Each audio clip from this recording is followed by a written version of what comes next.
Modi cabinet विस्तार पर दिखी जेडीयू की प्रेशर पॉलिटिक्स। जेडीयू पार्टी अध्यक्ष आरसीपी सिंह ने सम्मानजनक हिस्सेदारी के साथ मंत्रिमंडल में शामिल होने की कही बात। अपने बयान के चलते सुर्खियों में आए विधायक इरफान अंसारी। लोकसभा चुनाव में बीजेपी का पूर्ण रूप से पतन होने का दावा। चुनाव के लिए राहुल गांधी को बताया योग्य उम्मीदवार। जाप कार्यकर्ताओं ने मधुबनी और झंझारपुर में निकाला लोक न्याय मार्च। कार्यकर्ताओं ने पप्पू यादव की रिहाई समेत 5 सूत्रीय की मांग। प्रदर्शन में सरकार के खिलाफ की गई नारेबाजी। सुल्तानपुर के 4 दिवसीय दौरे पर केंद्रीय मंत्री और सांसद मेनका गांधी 16 सड़कों का शिलान्यास करने पहुंची। पार्टी के सभी कार्यकर्ताओं को गरीबों के लिए काम करना चाहिए। नमस्कार, वीआईपी न्यूज देख रहे हैं आप। मैं आपके साथ नुपुर सक्सेना। जाप प्रमुख पप्पू यादव की रिहाई समेत 5 सूत्रीय मांगों को लेकर जाप कार्यकर्ताओं ने मधुबनी और झंझारपुर में लोक न्याय मार्च निकाला। इस मार्च के दौरान पप्पू यादव की रिहाई और सरकार के खिलाफ जमकर नारेबाजी भी की गई। जन अधिकार पार्टी लोकतांत्रिक की ओर से सभी जिला मुख्यालय पर लोक न्याय मार्च निकाला गया है, जिसमें हम लोगों का 5 सूत्री मांग है।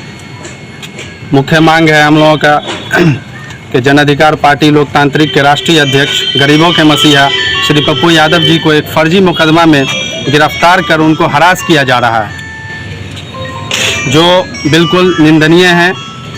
अगर जल्द से जल्द हमारे राष्ट्रीय अध्यक्ष की रिहाई नहीं हुई तो हम लोग पूरे बिहार में उग्र आंदोलन करेंगे।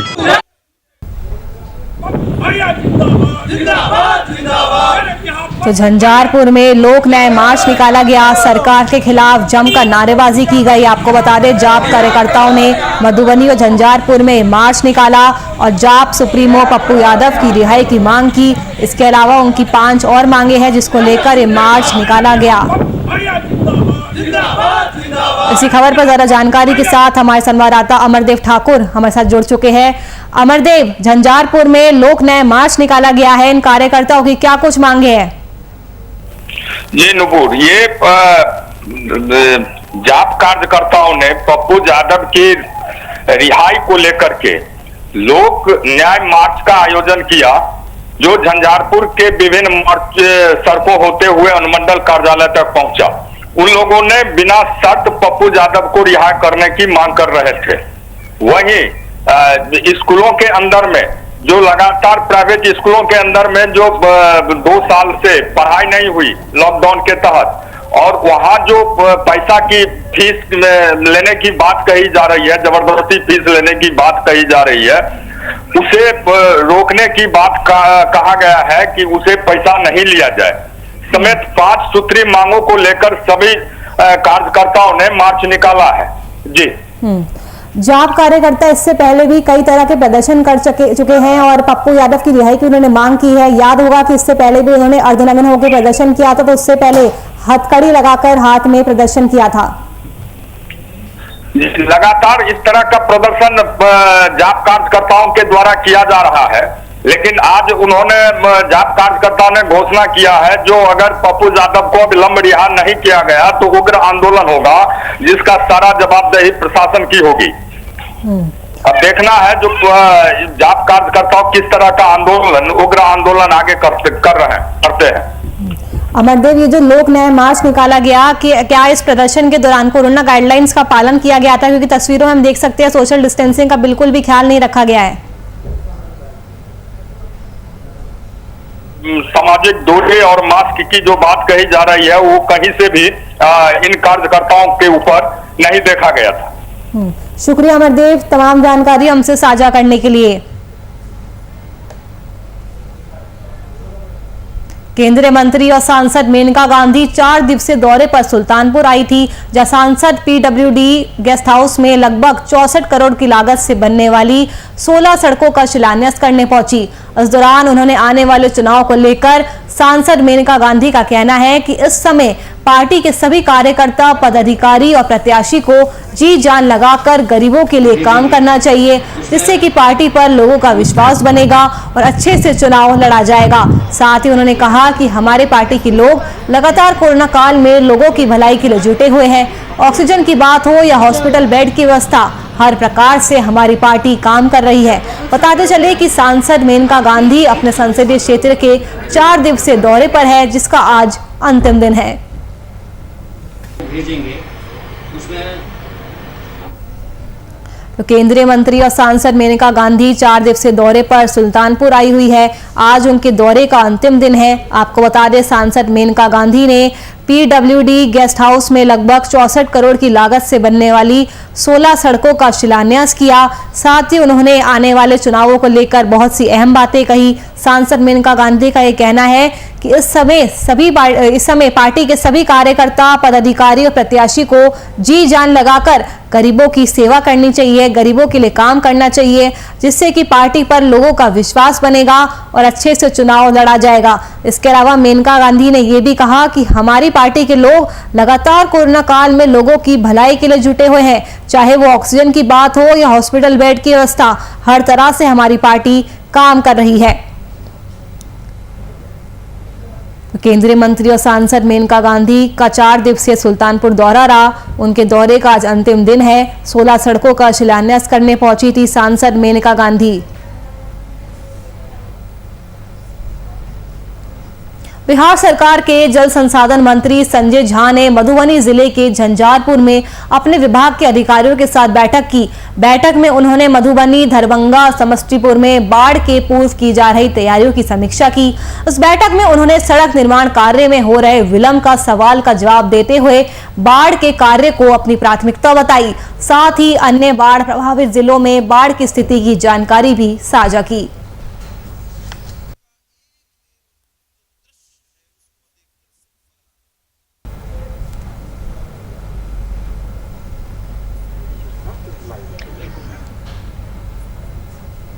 कोरोना संक्रमण की रोकथाम के लिए वैक्सीनेशन को कारगर माना जा रहा है, पर कई जगहों पर लोग वैक्सीन लेने से कतरा रहे हैं। इसी कड़ी में पाकुड़ के मारवाड़ी धर्मशाला में वैक्सीन सेंटर पर लोगों को जागरूक करने झामुमो नेता महमूद आलम पहुंचे। उस दौरान उन्होंने लोगों से वैक्सीन लेने का आग्रह किया। साथ ही सरकार द्वारा जारी गाइडलाइंस का भी पालन करने की अपील की।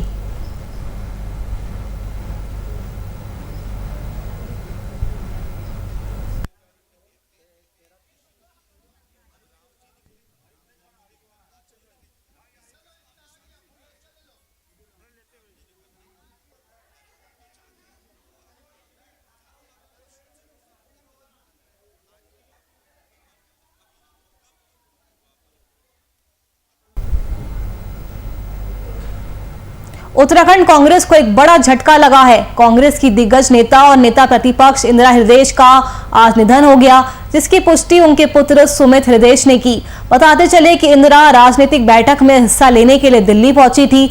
वह उत्तराखंड सदन में हार्ट अटैक आने से उनकी मौत हो गई। नेता प्रतिपक्ष इंदिरा हृदयेश की उम्र 80 साल की थी।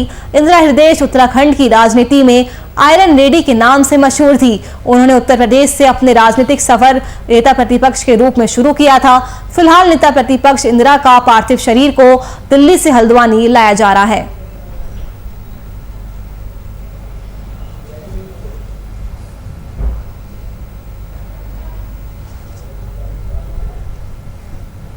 कोरोना संक्रमण काल के दौरान बड़ी संख्या में लोगों को अपने रोजगार से हाथ धोना पड़ा है। साथ ही बच्चों की शिक्षा पर भी काफी ज्यादा असर पड़ा है। इस मामले को लेकर झारखंड पेरेंट एसोसिएशन के अध्यक्ष ने राज्य सरकार से इस मामले में सरकार से संज्ञान लेने की मांग की है। सरकार के ऐसे लोगों के प्रति रवैये को उदासीन बताया है। जिस तरीके से हेमंत बाबू आपने शराब कारोबारियों का लाइसेंस फीस माफ किया, उसी तरीके से स्कूल फीस भी माफ करा देते। उन लाखों लाख बेरोजगार अभिभावकों के बारे में भी सोचते और उनके लिए भी थोड़ा संवेदनशील होते, तो हमें लगता कि नहीं, हेमंत सरकार जो है इस राज्य के हर एक नागरिक के बारे में सोच रही है, चिंता कर रही है। लेकिन हम लोग लगातार झारखंड पेरेंट्स एसोसिएशन आपके समक्ष गुहार लगा रहा है कि यहाँ पे लाखों लाख जो बेरोजगार अभिभावक हैं, जिनका काम कोरोना काल में छूट चुका है, उनके बच्चों का ऑनलाइन पढ़ाई बाधित हो रही है फीस जमा नहीं करने के कारण। कम से कम उनकी भी थोड़ी चिंता कर लेते तो बहुत बड़ा उपकार होता उन लाखों अभिभावकों के ऊपर जो आज के दिन बहुत मुश्किल से अपना घर परिवार चला पा रहे हैं। बेतिया से बड़ी खबर सामने आ रही है। जननगर क्षेत्र के बसवरिया जगदम्बा नगर स्थित राम जानकी मंदिर स्थापित संगमरमर पत्थर की राम जानकी मूर्ति को अज्ञात शरारती तत्वों ने तोड़ डाला और मंदिर में ही खंडित कर फेंक दिया। रविवार की सुबह जब लोगों ने खंडित राम जानकी की मूर्ति को देखा तो लोग आक्रोशित हो गए और सड़क पर आगजनी कर घंटों जाम कर दिया और शरारती तत्वों को जल्द गिरफ्तार करने की मांग करने लगे। सूचना पाकर घटनास्थल पर सदर एसडीपीओ, नगर थाना अध्यक्ष और पुलिस निरीक्षक भारी पुलिस बल के साथ पहुंचे और स्थिति का जायजा लिया। इसके अलावा लोगों को काफी समझाने बुझाने के बाद उन्हें शांत कराकर रोड जाम को हटाया गया।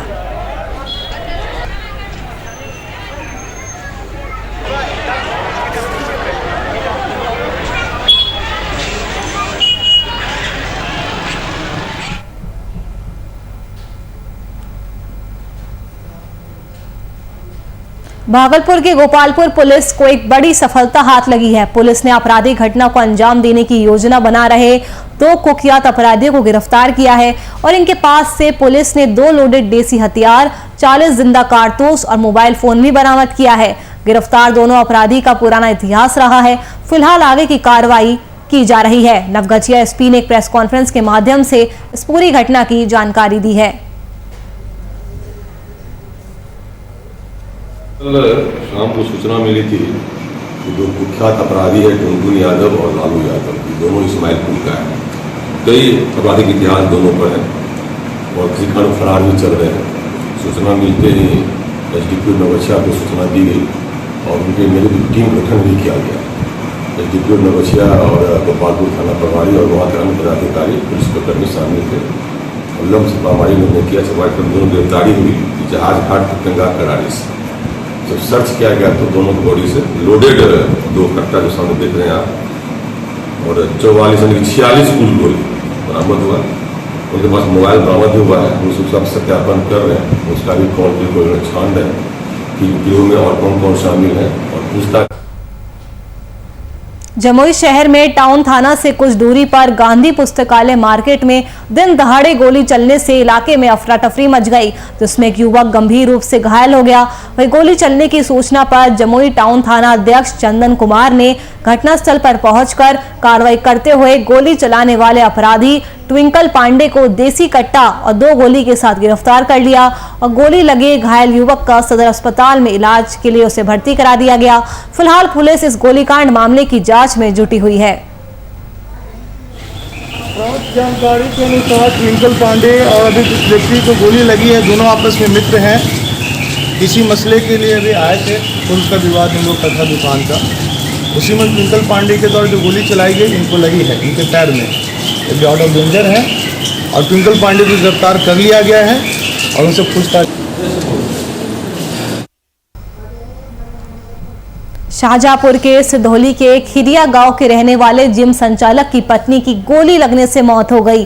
वहीं महिला के ससुराल वालों का यह कहना है कि महिला ने पति से विवाद के बाद खुद को गोली मारकर आत्महत्या कर ली, जबकि महिला के पिता ने ससुराल वालों पर दहेज के कारण हत्या का आरोप लगाया है। वहीं मामले की सूचना पर पहुंची पुलिस ने आरोपियों के खिलाफ केस दर्ज कर शव को कब्जे में लेकर पोस्टमार्टम के लिए भेज दिया है। वही थाने में एक अभियोग पंजीकृत कराया गया है दहेज हत्या का। इसमें एक महिला की ससुराली जन द्वारा गोली मारकर हत्या की जाने के आरोप में 4 लोगों को नामजद कराया गया है। विवेचना की जा रही है, इसमें पीएम हो रहा है। विवेचना के आधार पर जो भी दोषी पाए जाएंगे उनके विरुद्ध कठोर कार्रवाई।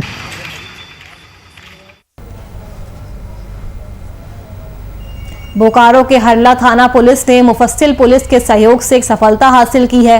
पुलिस ने बीते दिन हुई दुकान में चोरी का खुलासा कर लिया है। इस मामले में 2 चोरों को भी गिरफ्तार किया गया है, जिनके पास से चोरी के सामान भी बरामद किए गए हैं। वहीं 2 अन्य चोर भागने में सफल रहे। फिलहाल पुलिस आगे की कार्रवाई कर रही है।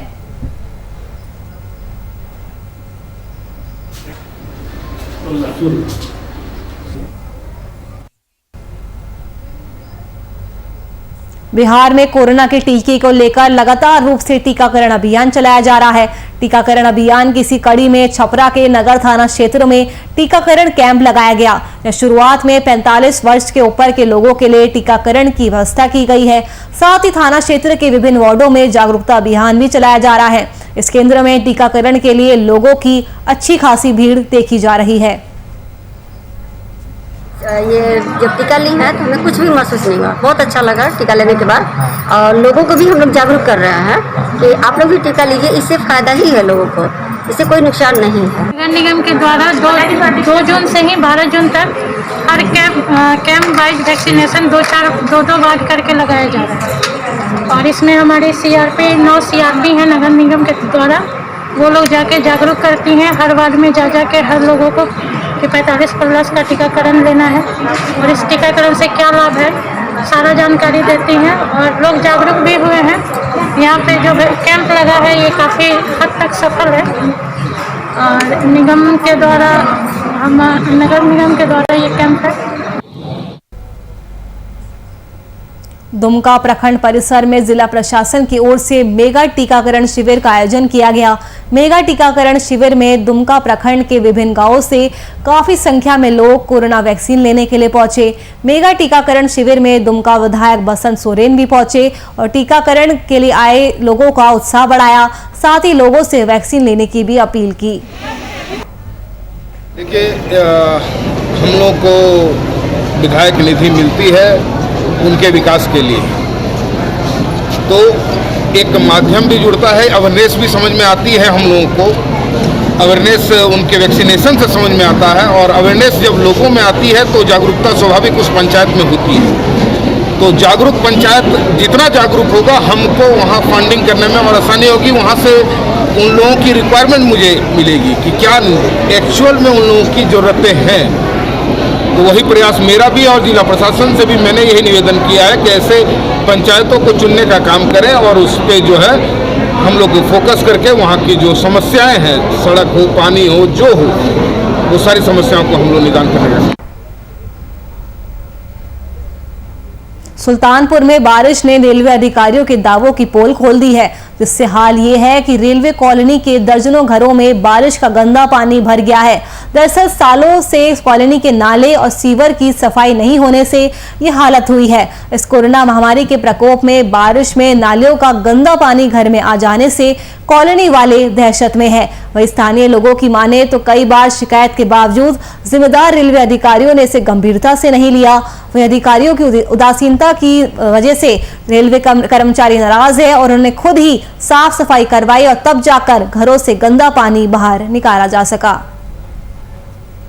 समस्या यह है कि विगत 1.5 वर्षों से यहाँ न नाला का सफाई हो रहा है, न नाली की सफाई हो रही है, न कॉलोनियों में रोड की सफाई हो रही है, जिसके कारण आए दिन बरसात में सारा नाली जाम हो जाता है, नाला जाम हो जाता है, गंदगी का अंबार लगा हुआ है, जिसके कारण पूरे पूर्वी रेलवे कॉलोनी में आवास के अंदर पानी का अंबार लग जाता है, लबालब भर जाता है। एक तो ऐसे ही कोरोना का काल चल रहा है, हम लोग हमेशा स्वस्थ रहने की कामना करते हैं, फिर भी इस गंदगी में जीना दुर्लभ हो गया है। झारखंड में कोरोना संक्रमण को रोकने के लिए पूरे राज्य में लागू स्वास्थ्य सुरक्षा सप्ताह पूर्ण लॉकडाउन का रूप ले चुका है। राज्य में अन्य दिनों में दुकानों को खोलने के समय को शाम 4 बजे तक किए जाने के साथ वीकेंड में पूर्ण रूप से लॉकडाउन किया गया है। इसके तहत लोगों को बिना वजह घर से बाहर निकलने पर सख्त पाबंदी भी लगाई गई है। चौक चौराहों पर वाहन जांच के लिए पुलिस के जवानों को तैनात किया गया है।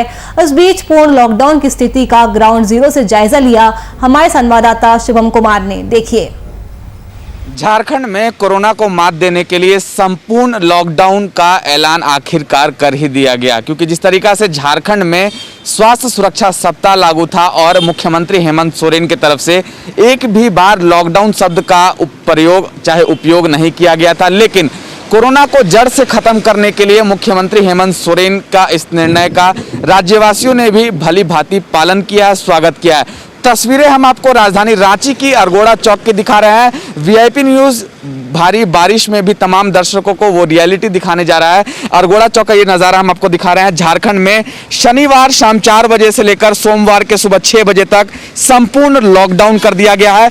बस दवा से जुड़ी दुकानों को खोलने की अनुमति दी गई है। सारे चौक चौराहों पर सन्नाटा पसरा हुआ है और तमाम चौक चौराहों पर कहीं ना कहीं पुलिस के जवान जरूर तैनात दिखाई दे रहे हैं। ट्रैफिक के पुलिसकर्मी लगातार बारिश में भी चेकिंग अभियान चला रहे हैं और कहीं ना कहीं लोगों से पूछताछ कर रहे हैं कि अनावश्यक जो भी व्यक्ति घर से बाहर निकलने पाए जा रहे हैं उन पर चालान भी काटा जा रहा है। तो कहीं ना कहीं पूरी तरीका से झारखंड की पुलिस तैयार है और मुख्यमंत्री हेमंत सोरेन के उस तमाम निर्णयों का राज्य की जनता ने बखूबी स्वागत किया है। तस्वीरें हम आपको एक बार फिर से अरगोड़ा चौक की दिखा देते हैं। बस दवाइयों की दुकान खुली है, सड़कों पर सन्नाटा पसरा हुआ है। हालांकि रविवार का दिन है, रविवार के दिन वैसे भी लोग घरों से कम निकलते हैं, लेकिन संपूर्ण लॉकडाउन का नज़ारा राजधानी रांची से हम आपको दिखा रहे हैं। अरगोड़ा चौक की सीधी तस्वीर, तमाम पुलिस के पदाधिकारी, पुलिस के जवान, ट्रैफिक पुलिस के कर्मी तैनात हैं। संपूर्ण लॉकडाउन से शायद इस बार कोरोना को जड़ से खत्म करने में हेमंत सरकार का यह फैसला कारगर साबित हो सकता है। अपने सहयोगी विशाल के साथ संवाददाता Shubham Kumar, VIP news, Ranchi.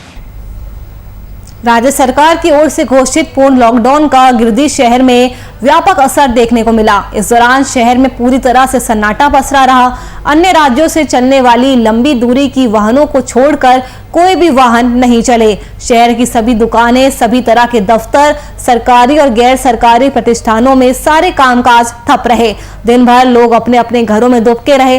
Police प्रशासन की ओर से भी पूरे शहर में गश्ती तेज रखी गई। जरूरी सेवाओं को छोड़कर सभी तरह के कार्य बंद रहे। वैश्विक महामारी कोरोना को लेकर सरकार की ओर से जारी गाइडलाइंस का लोगों ने पालन किया।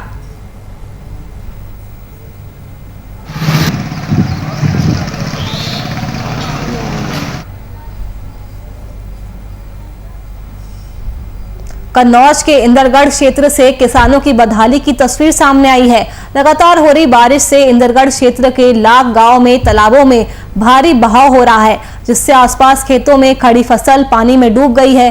किसानों ने बताया कि करीब एक हफ्ते से पानी का बहाव इसी तरह चल रहा है, जिससे सैकड़ों बीघा खड़ी फसल बर्बाद हो चुकी है। अभी तक कोई पानी की व्यवस्था नहीं हुई है। किसानों का ये भी कहना है कि बरसात के दिनों में पानी और ज्यादा बहेगा, जिससे फसलों को और भारी नुकसान होगा। कब्जा करें, हमारी जमीनें थोड़ी बहुत तो वहाँ पे नाजायज वो लोग कब्जा करे हैं। अब बाकी शेष जमीनें हमारी वो तालाब में है, ना तो उसका मुआवजा मिला हमको, और इसी से अब जैसे हम मेहनत मजदूरी कर रहे हैं, मान लो जो जमीन है तालाब में है और जो बाकी पड़ी है वो यादव लोग जैसे कब्जा करे हैं। मामला है सर, वो 7 दिन से 5-6 दिन से तालाब चल रहा है, बम्बा में खोदी हुई है, तो हमारे खेत जो है ये सब भरे जा रहे हैं। हम लोग बिल्कुल फसल नहीं कर पा रहे हैं इसमें। जो भी करते हैं तो वो घाटा हो जाता है, फसल होने ही नहीं देते ये पक्षी बिहार वाले। मामला सर ये है कि हमारी जो भी ज़मीनें हैं वो ये जल भराव से जा रही हैं जिनसे, और इनके लिए साहब कुछ सुनवाई नहीं हो रही है। कितने दिन से यहाँ पानी आ रहा है? पानी अभी तो ये सूखा पड़ा था तो सभी लोग फसल बो रहे थे, आज पानी भर गया, ये जिनसे जो चली गई आगे क्या बो पाएंगे।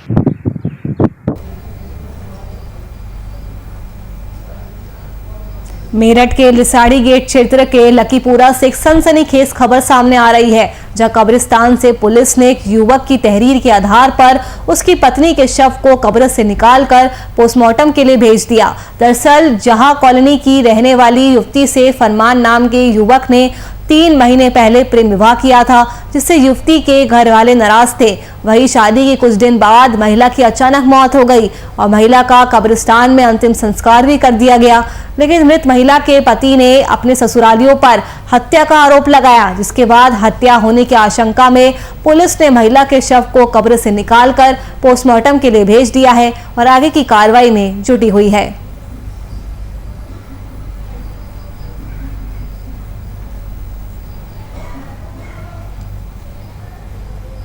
यूपी में अवैध खनन पर योगी सरकार एक्शन मोड पे है।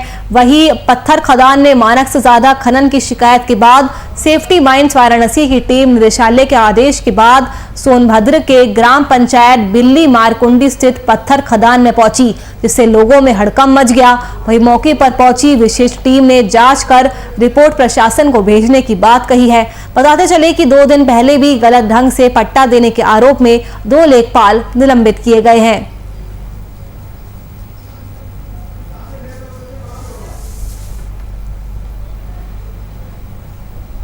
शाहजहांपुर के बिहारी वाटिका मैरिज लॉन में एक युवक ने खुद को गोली मार ली, जिससे इलाके में सनसनी फैल गई। बताया जा रहा है कि मृतक घर से पूजा पाठ करके बिहारी वाटिका के लिए निकला था, जिसके बाद मैरिज हॉल के पीछे जाकर नीम के पेड़ के नीचे बैठकर उसने खुद को गोली मार ली, जिससे मौके पर ही उसकी मौत हो गई।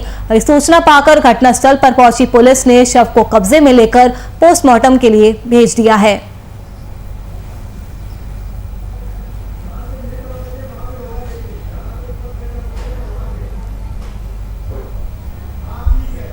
कानपुर पुलिस ने जिले में सक्रिय और लंबे समय से वांछित चल रहे 2 अपराधियों को धर दबोचा है। मुखबिर द्वारा मिली सूचना के आधार पर पुलिस ने दोनों युवकों को हाता चौकी के पास गिरफ्तार किया। पुलिस ने गिरफ्तार युवकों के पास से 4 गाड़ियां भी जब्त की है। साथ ही इनकी निशानदेही पर विभिन्न जगहों पर छापेमारी भी जारी है।